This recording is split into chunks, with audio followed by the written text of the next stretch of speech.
رسوله الكريم اما بعد فاعوذ باللہ من الشیطان الرجیم بسم اللہ الرحمن الرحیم۔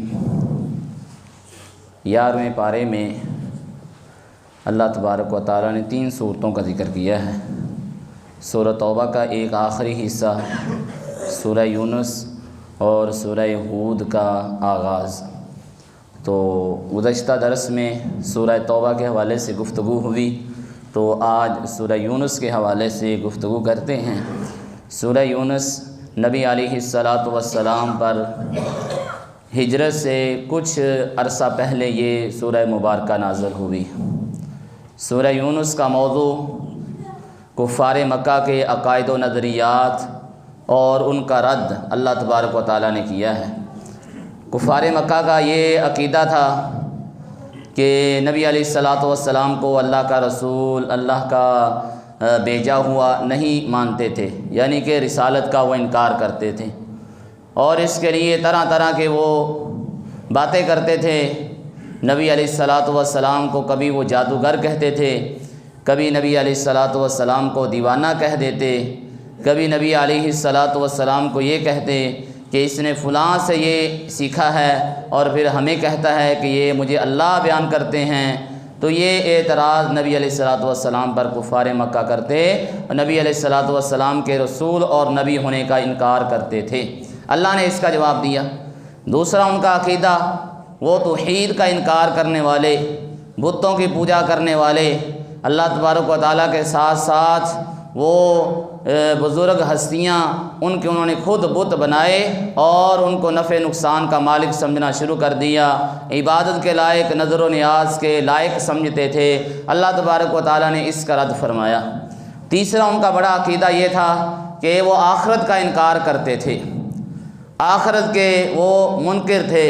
اللہ تبارک و تعالیٰ نے ان کا رد کیا، اور اس سورہ مبارکہ کے آغاز میں ہی اللہ تبارک و تعالیٰ نے اس بات کو ذکر کیا، یہ جو قرآن مجید ہے یہ اللہ تبارک و تعالیٰ کی پر حکمت کتاب کی آیتیں ہیں۔ اس کی کوئی بھی بات واقع کے خلاف نہیں ہے، حقیقت کے خلاف نہیں ہے۔ اس میں جو بھی بات اللہ تبارک و تعالیٰ بیان کرتے ہیں وہ عین اسی واقعے کے مطابق ہوتی ہے، حکمت کے خلاف کوئی بھی بات قرآن مجید میں نہیں ہے۔ پھر اللہ نے کہا، کفار مکہ یہ تعجب کرتے ہیں کہ ہم نے انسانوں میں سے ایک بندے کی طرف وحی کر دی۔ نبی علیہ السلام کو یہ سمجھتے تھے کہ یہ نبی اور رسول نہیں ہیں، حالانکہ اللہ تبارک و تعالیٰ فرماتے ہیں نبی علیہ السلام کو یہ حکم دیا، آپ کی 2 بڑی ذمہ داریاں ہیں، انذر الناس، لوگوں کو اللہ کے عذاب سے ڈراؤ، وبشر الذین آمنوا وعملوا الصالحات، ایمان لانے والے نیک اعمال کرنے والوں کو جنت کی بشارتیں سنا دو۔ اور پھر اللہ تبارک و تعالیٰ نے سورہ مبارکہ میں اپنا تعارف کروایا۔ رب وہ ہے جس نے آسمان کو بنایا، زمین کو بنایا، وہ عرش پر مستوی ہے، وہ سارے نظام کی تدبیر کرنے والا ہے۔ اللہ تبارک و تعالیٰ کی اجازت کے بغیر کوئی اس کی سامنے کسی کی سفارش نہیں کر سکتا، اور اسی کی طرف تم سب نے لوٹ کے جانا ہے۔ اس نے ہی مخلوق کو پیدا کیا ہے، وہیں دوبارہ اس کو فوت کرے گا۔ مقصد یہ ہے کہ اللہ تبارک و تعالیٰ ایمان لانے والوں کو ان کا اچھا بدلہ دے، نیک اعمال کرنے والوں کو ان کا اچھا بدلہ دے، اور جنہوں نے نافرمانیاں کی ہیں اللہ ان کو عذاب دیں۔ اور اللہ وہ ہے جس نے سورج کو ضیاء بنایا، بڑا روشن چراغ بنایا، اور چاند کو جس نے روشنی دینے والا بنایا، جس نے چاند اور سورج کی منزلیں طے کی بنائیں۔ اللہ تبارک و تعالیٰ نے چاند کی اللہ تبارک و تعالیٰ نے 29 یا 30 منزلیں بنائیں، وہ مکمل کر کے وہ پھر دوبارہ نئے مہینے کے آغاز میں طلوع ہوتا ہے، جبکہ سورج روزانہ اپنی ایک منزل طے کرتا ہے، مشرق سے نکلتا ہے، مغرب میں جا غروب ہوتا ہے، روزانہ کی بنیاد پر وہ اپنی ایک منزل طے کر رہا ہے۔ اللہ وہ ہے جو لوگوں کے لیے آیتیں کھول کھول کر بیان کرتا ہے۔ اللہ تبارک و تعالیٰ نے آسمان زمین کا یہ جو نظام بنایا ہے یہ اللہ کی نشانیاں ہیں، اس میں ذرا غور و فکر تو کرو۔ اللہ وہ ہے جو نفع کا مالک ہے، جو نقصان کا مالک ہے۔ اللہ وہ ہے جو لوگوں کے سیدھے راستے کی طرف رہنمائی کرتا ہے۔ اللہ وہ ہے جو رزق دیتا ہے، اللہ وہ ہے جو آسمان و زمین کا مالک ہے، اللہ وہ ہے جو زندہ سے مردہ، مردہ کو زندہ سے نکالتا ہے، اللہ وہ ہے جس نے قرآن کو نازل کیا ہے، نبی علیہ الصلاۃ والسلام کو رسول بنا کر بھیجا ہے۔ اللہ کبھی کسی پر ظلم نہیں کرتے، انسان خود اپنی جانوں پہ ظلم کرتے ہیں۔ اللہ تبارک و تعالیٰ وہ ہیں، نبی علیہ السلام کو مخاطب کیا، اللہ کون ہے؟ فرمایا آپ کسی بھی حالت میں ہوتے ہیں، آپ قرآن کی تلاوت کر رہے ہوتے ہیں، آپ کوئی بھی عمل کر رہے ہوتے ہیں، اللہ آپ کے اوپر نگران ہوتا ہے، اللہ آپ کو دیکھ رہا ہوتا ہے۔ انسان کا کوئی بھی عمل نہ آسمان میں نہ زمین میں ایک ذرے کے برابر بھی اس رب تعالیٰ سے کسی کا کوئی عمل چھپا ہوا نہیں ہے، نہ اس ذرہ سے چھوٹا نہ اس سے ذرہ سے کوئی بڑا، کوئی بھی عمل انسان کرتا ہے رب تعالیٰ اس کو دیکھ رہے ہیں۔ اللہ کے بڑے دوست بھی ہیں۔ اللہ کے دوست کون ہیں؟ اللہ کے دوست ایمان والے ہیں، اللہ سے ڈرنے والے ہیں، اللہ ان کو خوشخبریاں سناتے ہیں۔ اللہ کون ہے؟ جو کچھ آسمان میں ہے، جو کچھ زمین میں ہے، وہ اللہ کے لیے ہے۔ اللہ وہ ہے جس نے زمین رات کو تمہارے لیے سکون کا باعث بنا دیا اور دن کو تمہارے لیے روشن اور اجالا کر دیا۔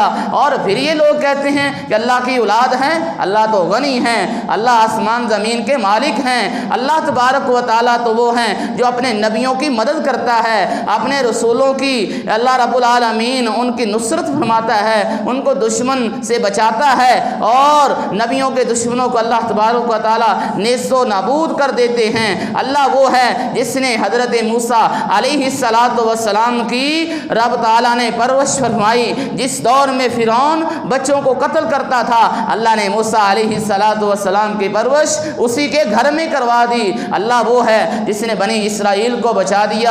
اللہ وہ ہیں جس نے یونس علیہ السلام کی قوم پر آنے والے عذاب کو اللہ تبارک و تعالیٰ نے روک دیا۔ اللہ وہ ہیں جو اللہ تبارک و تعالیٰ وہ ہیں جس کی اجازت کے بغیر کوئی کسی کو نقصان نہیں پہنچا سکتا۔ جس کو خیر پہنچنی ہے اس خیر کو اللہ کے علاوہ کوئی اس سے روکنے والا نہیں ہے۔ اللہ کا تعارف کروایا گیا، وہ خیر الحاکمین ہے، وہ احکم الحاکمین ہے۔ اس سورہ مبارکہ میں توحید کا یہ مسئلہ سمجھا دیا گیا کہ جی اتنی صفات کا جو مالک ہے، عبادت کی بھی اسی کی ہونی چاہیے۔ اس کے بعد اللہ کے رسول صلی اللہ علیہ وسلم کے بارے میں کفار یہ کہتے تھے یہ جادوگر ہے۔ اللہ نے فرمایا نہیں، ہم نے اس پر قرآن کو نازل کیا ہے، یہ تمہیں اللہ کے عذاب سے ڈراتا ہے، نیکی کرنے پر تمہیں خوشخبریاں سناتا ہے۔ اور کفار مکہ اللہ تبارک و تعالیٰ سے بات بات پر یہ کہتے اگر یہ نبی سچا ہے تو پھر اللہ ہمارے اوپر عذاب کو نازل کیوں نہیں کر دیتے؟ اللہ نے اس کا جواب دیا، اللہ کا یہ قانون نہیں ہے، اللہ کا یہ نظام نہیں ہے کہ انسان جیسے خیر اللہ سے مانگتا ہے اللہ فوراً عطا کر دیتے ہیں، اس طرح اللہ عذاب انسان کے مانگنے پر فوراً نہیں بھیجتے۔ اگر ایسا ہو جائے جیسے انسان پیسہ اللہ سے مانگتا ہے، روپے اللہ سے مانگتا ہے، مال اللہ سے مانگتا ہے نا، اللہ فوراً عطا کرتے ہیں، مدد اللہ سے مانگتا ہے اللہ مدد فرماتے ہیں۔ اگر اسی طرح انسان عذاب مانگے جیسے کفار مکہ بار بار یہ کہتے اگر یہ نبی سچا ہے تو ہم پر آسمان سے پتھروں کی بارش ہو جائے، ہم پر عذاب نازل ہو جائے، شر کو مانگنے میں جلدی کرتے، اللہ فرماتے ہیں ایسا ہمارا نظام نہیں ہے، اگر ایسا ہو جائے تو یہ ساری دنیا کا نظام ختم ہو جائے، سب انسان مارے جائیں، جتنی یہاں پر نافرمانیاں ہوتی ہیں اللہ کا عذاب آ جائے۔ نہیں، اللہ نے انسان کے لیے آخرت میں عذاب رکھا ہے، اس کے لیے جو اللہ تبارک و تعالیٰ کو چیلنج کرتا ہے، اللہ کی نافرمانی کرتا ہے۔ اور پھر انسان کی کیفیت کو اللہ نے ذکر کیا، مصیبت آئے، پریشانی آئے، پھر یہ پہلو کے بل کھڑے ہو کر لیٹ کر اللہ کو پکارتا ہے۔ جو ہی اس انسان سے اللہ تکلیف کو دور کرتے ہیں وہ انہی کاموں میں لگ جاتا ہے جس میں پہلے لگا ہوا تھا۔ یہ انسان کی کیفیت ہے، بیماری آ جائے اللہ محفوظ رکھے تو انسان نماز ہی پڑھتا ہے، پھر نیکی کے کام کرتا ہے، صدقہ خیرات کرتا ہے، لوگوں کو کھانے کھلاتا ہے، لوگوں کو کہتا ہے مجھے معاف کر دینا، اور طرح طرح کے کام کرتا ہے۔ جب اللہ کو پکارتا ہے اللہ یہ مصیبت چلی جائے، یہ عذاب چلا جائے تو میں یہ کروں گا، میں یہ کروں گا، اللہ بخیل سے اس کے ذریعے سے مال نکلواتے ہیں، اور جو ہی یہ پریشانیوں سے اللہ نکال دیتے ہیں تو پھر وہیں بغاوتیں، وہیں سرکشیاں، وہیں اللہ کے عذاب اور اللہ کی نافرمانی میں لگ جاتا ہے۔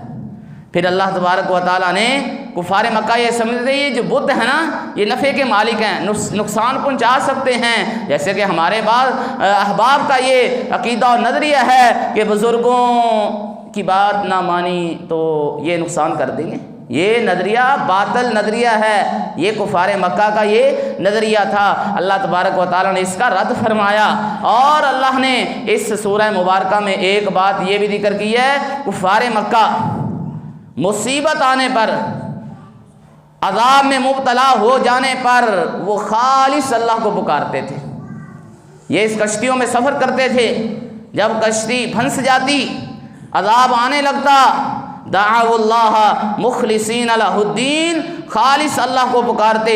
اس آیت کریمہ کے بارے میں آتا ہے کہ اکرمہ رضی اللہ تعالی عنہ، ابو جہل کے بیٹے، نبی علیہ السلام نے اعلان کر دیا فتح مکہ کے موقع پر جہاں بھی اکرمہ مل جائے اس کو قتل کر دیا جائے، اس کے گناہ اور نافرمانیاں اتنی زیادہ ہیں کہ اس کو زندہ رہنے کا کوئی وقت اس کو حاصل نہیں ہے موقع کہ یہ زندہ رہے۔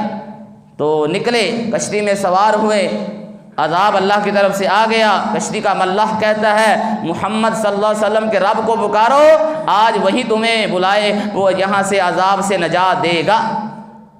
تو اکرمہ نے سوچا اسی سے تو میں بھاگ کے جا رہا ہوں، اس کے رب کو تو میں مانتا نہیں ہوں، اس کے نبی کو تو میں مانتا نہیں ہوں، محمد صلی اللہ علیہ وسلم کو تو میں مانتا نہیں ہوں، ان سے بچنے کے لیے تو میں نکلا ہوں۔ کہا واپس چلو، نبی علیہ السلام کے پاس آئے، اسلام قبول کیا۔ نبی علیہ السلام نے ان کے اسلام کو آپ نے پسند فرمایا، اور اکرمہ رضی اللہ تعالیٰ عنہ پھر اللہ کے راستے میں لڑے، شہید ہوئے، عظیم مرتبہ حاصل کیا۔ یہ مصیبت آنے پر، پریشانیوں میں وہ صرف اللہ کو پکارتے تھے۔ جو ہی اللہ نجات دیتے تھے کہتے تھے یہ فلاں بزرگ کی کرنی ہے، یہ فلاں بت نے ہمیں بچایا ہے، یہ حبل نے بچایا ہے، یہ لات اور منات اور عزا نے ہمیں بچایا ہے۔ جیسے کہ اللہ اولاد عطا کرتے، یہ بھی انسان کی کیفیت سورۃ الاعراف میں اللہ نے ذکر دی۔ اللہ سے اولادیں مانگتا ہے، اللہ اولاد عطا کر دیتے ہیں۔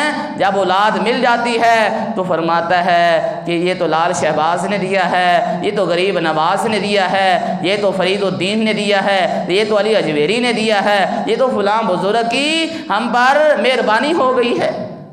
شرک شروع کر دیتا ہے، اللہ کی نعمتوں کی نسبت اللہ کے غیر کی طرف کرنا شروع کر دیتا ہے۔ کامیابی یہ میری محنت سے ملی ہے، جبکہ کامیابیاں اللہ عطا کرتے ہیں۔ اللہ تبارک و تعالیٰ نے کفار مکہ سے کہا پوچھو ان سے، اللہ کے نبی صلی اللہ علیہ وسلم سے کہا پوچھو ان سے تمہیں رزق کون دیتا ہے، کانوں کا مالک کون ہے، آنکھوں کا مالک کون ہے، زندہ کو مردہ، مردہ سے زندہ کو کون نکالتا ہے، زمین کا نظام کون چلاتا ہے، آسمان کا نظام کون چلاتا ہے، وہ سب مانگتے تھے اللہ ہی چلاتا ہے۔ تو فرمایا عبادت پھر اس اللہ کی کیوں نہیں کرتے؟ جب سب کچھ اللہ کرتا ہے تو عبادت اس کی کیوں کر نہیں؟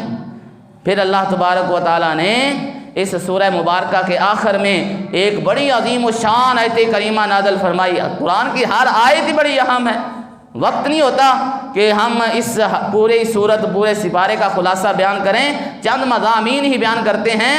تو اللہ تبارک و تعالیٰ نے فرمایا وَإِن يَمْسَسْكَ اللَّهُ بِضُرٍّ فَلَا كَاشِفَ لَهُ إِلَّا هُوَ، اللہ کسی کو تکلیف پہنچا دیں اس تکلیف کو اس بندے سے کوئی دور نہیں کر سکتا مگر اللہ ہی دور کرتے ہیں۔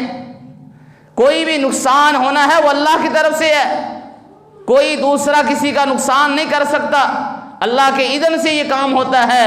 اور کوئی خیر جس کو اللہ پہنچا دیں اس سے اس فضل کو، اس خیر کو کوئی دور نہیں کر سکتا، چھین نہیں سکتا۔ یہ وہ نظریہ ہے، انسان یہ سمجھے وہی ہونا ہے جو اللہ تبارک و تعالیٰ کو منظور ہے۔ لوگوں سے نہ ڈرے، اپنے دل سے لوگوں کا خوف نکالے، اللہ کا خوف پیدا کرے۔ عذاب آنا ہے اللہ کی طرف سے، نقصان ہونا ہے تو اللہ کی طرف سے، خیر ملنی ہے، فضل ملنا ہے اللہ کی طرف سے۔ پھر پیارے پیغمبر علیہ السلام کو حکم ہوا وَاتَّبِعْ مَا يُوحَىٰ إِلَيْكَ وَاصْبِرْ حَتَّىٰ يَحْكُمَ اللَّهُ، آپ اس چیز کی پیروی کیجئے جو رب تعالیٰ نے نازل کیا ہے، اور صبر کیجئے اللہ کے حکم اور فیصلے کے آنے تک، اور اللہ بہترین فیصلے کرنے والا ہے۔ وَمَا تَوْفِيقِي إِلَّا بِاللَّهِ۔